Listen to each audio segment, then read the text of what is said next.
Bismillahirrahmanirrahim. Assalamualaikum warahmatullahi wabarakatuh. Materi yang akan Ibu jelaskan kali ini mengenai bidang koordinat kartesius. Nah, ini adalah bab kedua yang akan kita pelajari di kelas 8 di semester pertama ini. Bidang koordinat kartesius itu pernah kalian pelajari sewaktu masih di SD. Jadi ini merupakan materi pengulangan saja. Bidang koordinat kartesius itu terdiri dari dua buah sumbu. Ada sumbu vertikal yang kita sebut sebagai sumbu Y, dan ada sumbu horizontal yang akan kita sebut sebagai sumbu X. Sumbu X itu nama lainnya adalah absis, sementara sumbu Y itu disebut sebagai ordinat. Nah, kemudian baik sumbu Y ataupun sumbu X karena berpotongan di tengah-tengah, itu otomatis setiap sumbu dibagi menjadi dua bagian. Sumbu X dibagi menjadi bagian ke arah kiri dan ke arah kanan, sementara sumbu Y dibagi ke arah atas dan juga bawah. Nah, pembagian nilainya untuk sumbu X yang ke sebelah kanan itu bernilai positif.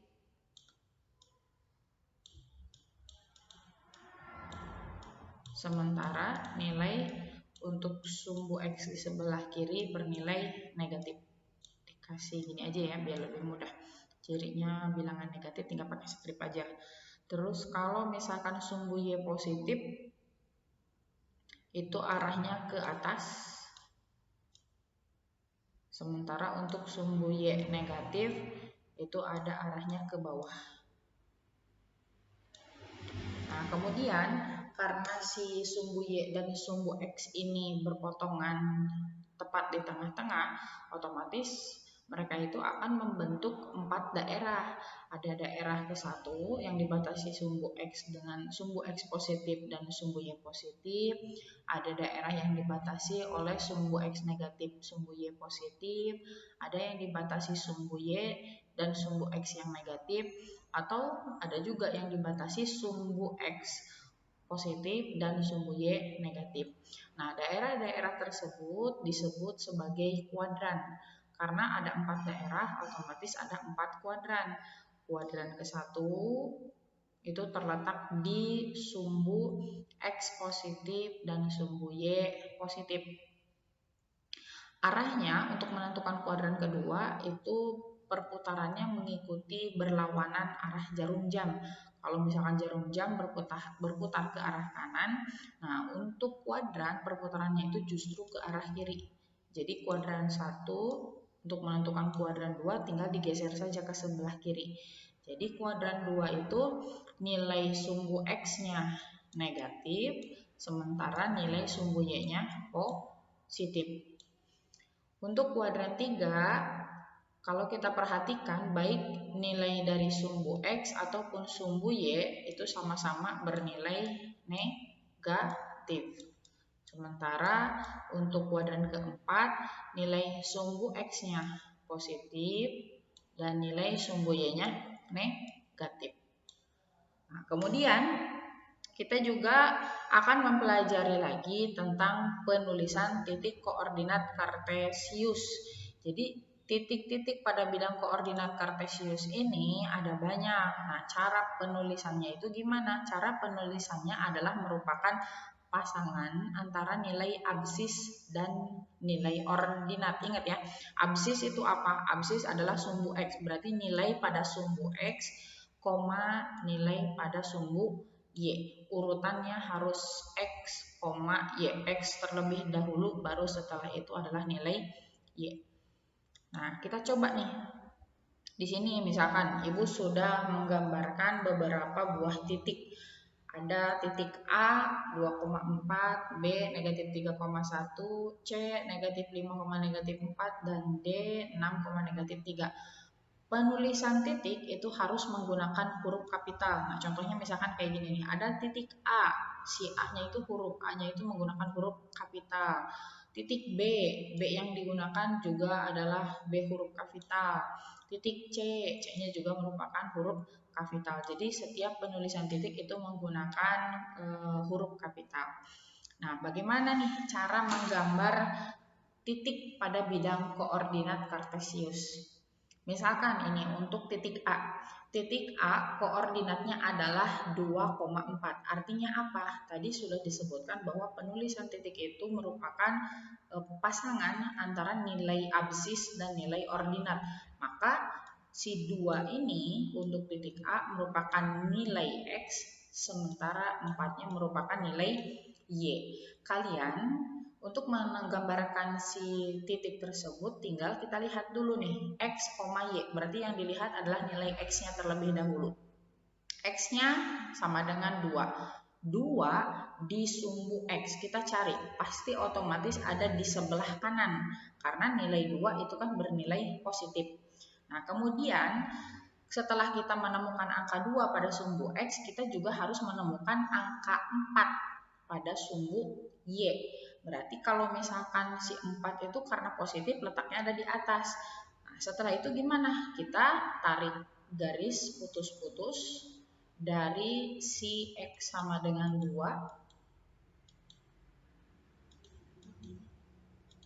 sampai menuju ke ketinggian Y sama dengan 4. Nah, kalau misalkan sudah sampai sini, apalagi nih yang harus kita lakukan? Kita juga coba tarik garis putus-putus dari si Y sama dengan 4. Nah, sampai bertemulah di satu titik, inilah koordinat titik A 2,4 atau letak dari titik A 2,4.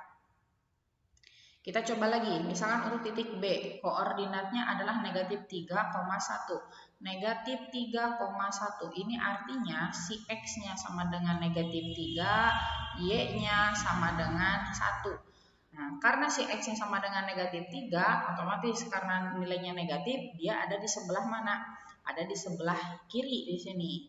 Nah, kita cari nih, si X-nya sama dengan negatif 3. Ini nih, X-nya sama dengan negatif 3. Setelah itu kita lihat juga nilai Y-nya berapa. Nilai Y-nya sama dengan 1. Kalau 1 berarti dia ada di bagian atas.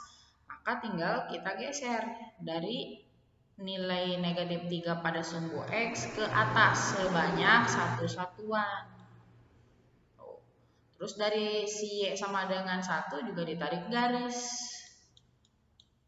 Bertemulah dia di satu titik, yaitu titik B dengan koordinat negatif 3,1. Kita coba lagi ya. Untuk yang titik C negatif 5, negatif 4. Berarti nilai X-nya sama dengan negatif 5, nilai Y-nya sama dengan negatif 4. Nah, X sama dengan negatif 5, berarti sumbu X di sebelah kiri. Kita cari negatif 5, oh ini. X sama dengan negatif 5. Kemudian, apalagi yang harus kita cari? Yang harus kita cari adalah nilai Y-nya sama dengan negatif 4. Berarti kalau negatif di sumbu Y ada di sebelah bawah. Nah, tinggal kita hubungkan dari kedua posisi angka tersebut, posisi nilai tersebut. Dihubungkan oleh garis putus-putus. Nah, ketemulah di satu titik, yaitu titik C yang koordinatnya adalah negatif 5, negatif 4.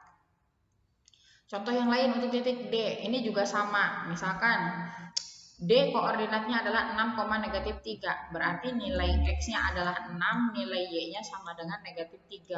Si X sama dengan 6, berarti di sumbu X positif di sebelah kanan. Ini nilai 6-nya.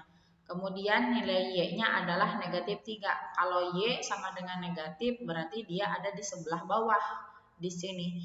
Maka kita cari juga Y-nya negatif 3. Tinggal dihubungkan, ditarik garis juga dari negatif 3-nya sampai bertemulah dia di satu titik yang sama, yaitu di titik D dengan koordinat 6, negatif 3. Oke, kita coba lagi misalkan untuk contoh yang lainnya. Nah, misalkan untuk contoh yang lainnya yang belum Ibu gambarkan di sini.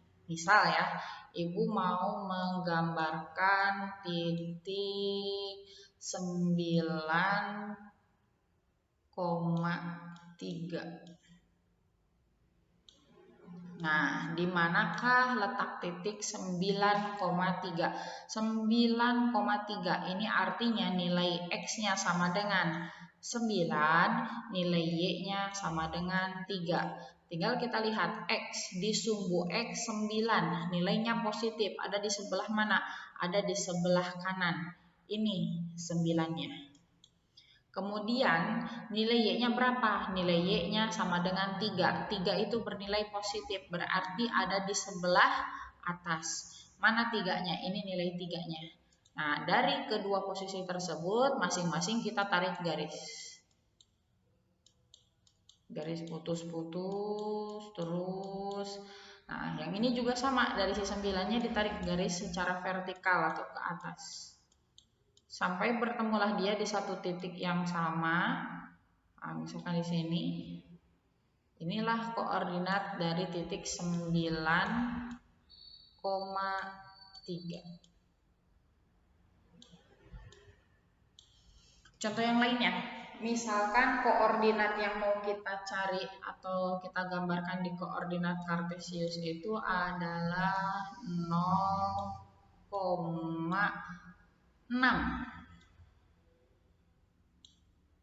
Nah, bagaimana nih kalau kayak begini? 0,6. Berarti nilai X-nya sama dengan berapa? Nilai X-nya sama dengan 0, nilai Y-nya sama dengan 6. Nah, kalau misalkan X-nya 0, Y-nya 6, berarti kita cari dulu di nilai sumbu X sama dengan 0. Oh, di sini ada di tengah-tengah kan, di perpotongan antara sumbu Y dengan sumbu X. Kemudian nilai Y-nya sama dengan 6. Arahnya kemana? Kalau 6 berarti kan positif. Kalau positif berarti ke sebelah atas. Nah, berarti tinggal kita langsung aja tarik garis dari 0 ini ke si 6. Atau kalau misalkan nggak ditarik garis putus-putus juga nggak jadi masalah ya. Karena dia kan terletak pada sumbu tuh. Udah kelihatan merupakan garis lurusnya. Nah, nanti menggambarkan titiknya itu harus pas di sumbu Y-nya. Jadi jangan sampai jangan sampai menggambarkannya di luar dari sumbu Y-nya. Misalkan kita coba kasih titik warna lain, jangan warna merah. Nah, inilah koordinat dari titik berapa ini? 0,6. Contoh yang lainnya, misalkan koordinat berapa lagi nih? Kita coba koordinat negatif 1,0. Negatif 1,0 berarti nilai X-nya berapa? Nilai X-nya sama dengan negatif 1, Y-nya adalah 0. Nah, kalau misalkan kayak begini, X-nya negatif 1, kalau negatif berarti di sebelah kiri. Mana ya? Ini nih, negatif 1-nya. Kemudian Y-nya berapa? Y-nya 0. Kalau misalkan negatif 1,0, karena si X-nya sama dengan negatif 1, kemudian Y-nya adalah 0, berarti letak titiknya adalah di sumbu X pada nilai negatif 1. Nah, inilah di sini. Nah, inilah titik negatif 1,0. Nah, kira-kira paham nggak nih kalau kayak gini? Kalau misalkan untuk menentukan letak kuadrannya pasti kalian udah tahu ya. Jadi yang di sebelah kiri, di sebelah kanan atas, ini sebelah sini, ini merupakan nilai dari kuadran 1.